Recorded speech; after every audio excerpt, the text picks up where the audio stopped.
தமிழ் நெஞ்சங்கள் அனைவருக்கும் அன்பான வணக்கம். எல்லாரும் எப்படி இருக்கீங்க? இந்த காணொலியை பார்க்குற உங்களுக்கு இந்த நாள் இனிய நாளாக அமையட்டும். இன்றைக்கி ஜோதிஸ் வலையொலியில் நம்ம பார்க்க போகிறது ஷாஹி பன்னீர். இது எல்லாரும் பாலக் பன்னீர் விரும்பி சாப்பிட்றவங்க. இது கொஞ்சம் வித்தியாசமான சுவையில் செய்யக்கூடிய ஷாஹி பன்னீர். வாங்க வலையொலிக்குள்ளே போகலாம், எப்படி செய்கிறதுன்னு பார்க்கலாம்.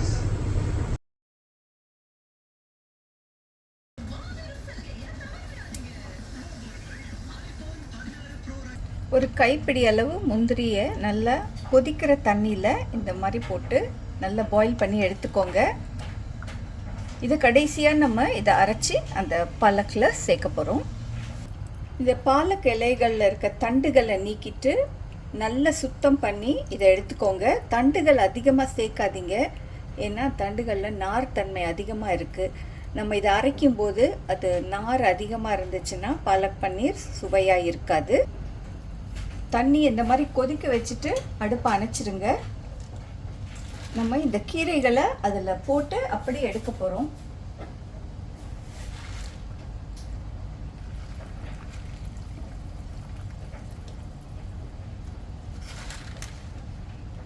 இது 4 பேருக்கு தேவையான அளவு தான் இதை நான் செய்கிறேன். இப்போது ஒரு 2 கட்டு அளவு இருக்கும்.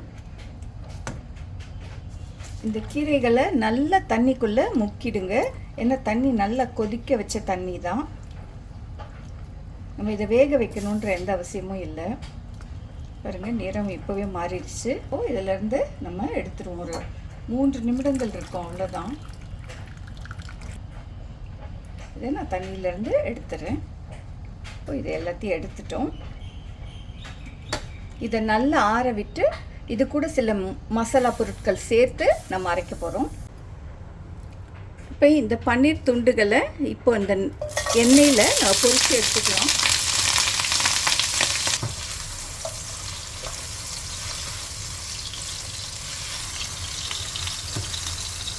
எல்லா பக்கங்களிலும் நல்ல பொன்னிறமாக வறுபடணும். நம்ம சாதாரணமாக எப்போது செய்கிற பாலக் பன்னீரில் பச்சை மிளகாய் சேர்ப்போம், அது கூட இஞ்சி பூண்டு சேர்த்து அதை நல்லா அரைச்சிட்டு பாலக்கை அதோட நம்ம மிளகாய் பொடி, மஞ்சள் பொடி, மசாலா பொடி இதெல்லாம் சேர்த்து அரைச்சிட்டு அதை அப்படியே நம்ம சாப்பிடுவோம். இது ஷாஹி பன்னீருங்கிற போது கொஞ்சம் கூடுதலாக மசாலா சேர்க்குறோம். ரொம்ப சுவையாக இருக்கக்கூடிய ஒரு வகை பாலக் பன்னீர். இது சாப்பிட்டு பாருங்க. இப்போ இதை எண்ணெயிலேருந்து வடித்து எடுத்துருவோம். எல்லா பக்கங்களும் நல்ல பொன்னிறமாக வறுபட்டிருக்கு. எண்ணெயே போதுமான அளவாக இருக்கும், போதும்.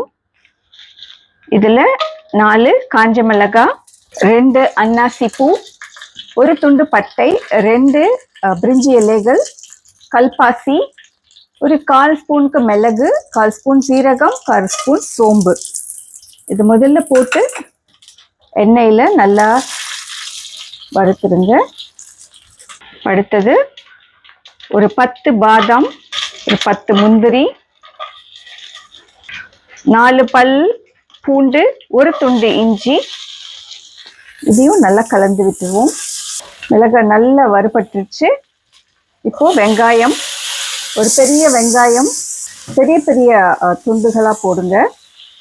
அடுத்தது 2 பெரிய தக்காளி, அதையும் சேர்க்குறேன். ஒரு கை புதினாவையும் சேர்க்குறேன், நல்ல வாசனையாக இருக்கும். இதை நல்லா கலந்து விட்டுருங்க. ஒரு 1/2 ஸ்பூன் மஞ்சத்தூள். ஏற்கனவே மிளகாய் சேர்த்துருக்கோம், அதனால காரத்துக்கான அளவை பார்த்து சேர்த்துக்கோங்க. நான் 2 ஸ்பூன் சேர்த்துருக்கேன். அளவுக்கு தேவையான உப்பு. உப்பு உங்கள் அளவுக்கு ஏற்ற மாதிரி போட்டுக்கோங்க.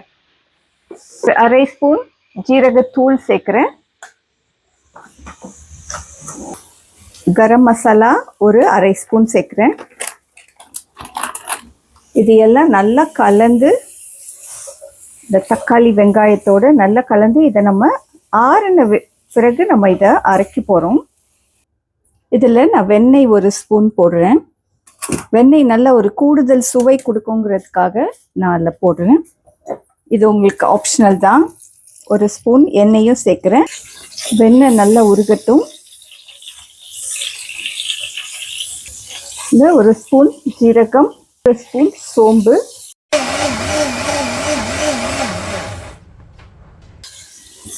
நம்ம அரைச்சி வச்சிருக்க இந்த பாலக் விழுது நல்லா கலந்து விட்டுக்கோங்க. ரொம்ப தண்ணி சேர்க்காதீங்க. இதில் கொதி வந்துடுச்சு. ஏற்கனவே நம்ம இதை வேக வச்சதுனால வேக வச்சு தான் நம்ம இதை செஞ்சுருக்கோம். இப்போ அடுத்ததாக நம்ம அரைச்ச இந்த விழுது, தக்காளி வெங்காயம் மசாலா போட்டு அரைச்ச விழுது, இதையும் நல்லா கலந்து விட்டுக்கோங்க.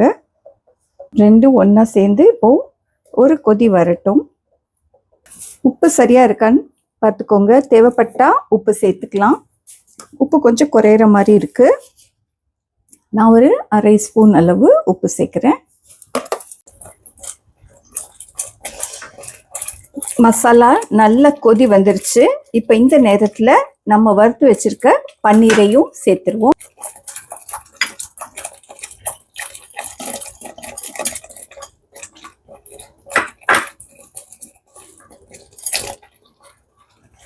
சுவையான, அதே சமயம் எல்லாரும் விரும்பி சாப்பிடக்கூடிய ஷாஹி பாலக் பன்னீர் தயாராகிடுச்சு.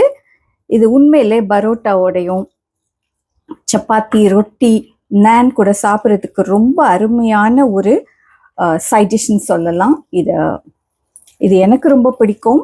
என் குடும்பத்தில் நான் செய்யும்போது எல்லாருமே விரும்பி சாப்பிடுவாங்க. உங்களுக்கு பிடிச்சிருந்தா இந்த காணொலியை தொடருங்க. என்னுடைய வலையொலியை தொடர்ந்து பாருங்க. உங்களோட இந்த குறிப்பை நான் பகிர்ந்ததில் நான் ரொம்ப மகிழ்ச்சி அடைகிறேன். இது கூட வேற எதுவும் நம்ம சேர்க்க போகிறதில்ல. ஆனால் கடைசியாக ஒரு பொருள் சேர்க்க போகிறோம். இது கண்டிப்பாக சேர்க்கணும். ஃப்ரெஷ் க்ரீம் இல்லையா? ஃப்ரெஷ் க்ரீம் வீட்டில் இல்லாதவங்களுக்காக தான் இந்த குறிப்பு. நம்ம பார்த்தோம் இல்லையா, முந்திரி பருப்பை கொதிக்கிற தண்ணியில் நல்லா ஊற விட்டுட்டு இதை தண்ணியில் ஒரே ஒரு ஸ்பூன் போட்டு தண்ணி விட்டு இதை அரைச்சிருங்க. இது தான் கடைசியாக நம்ம சுவை சேர்க்கறதுக்கு பயன்படுத்தக்கூடியது. கொத்தமல்லி, கருவேப்பிலை எதுவுமே போட வேண்டாம். ரொம்பவே சுவையாக இருக்கக்கூடிய ஷாஹி பன்னீர் தயாராகிடுச்சு. இந்த குறிப்பை உங்களோட நான் பகிர்ந்துட்டல எனக்கு ரொம்ப மகிழ்ச்சி. இந்த காணொலி பிடிச்சிருந்தா என்னோட வலையொலியை தொடருங்க. இந்த காணொலியை பார்த்ததற்கு மிக்க நன்றி. வணக்கம்.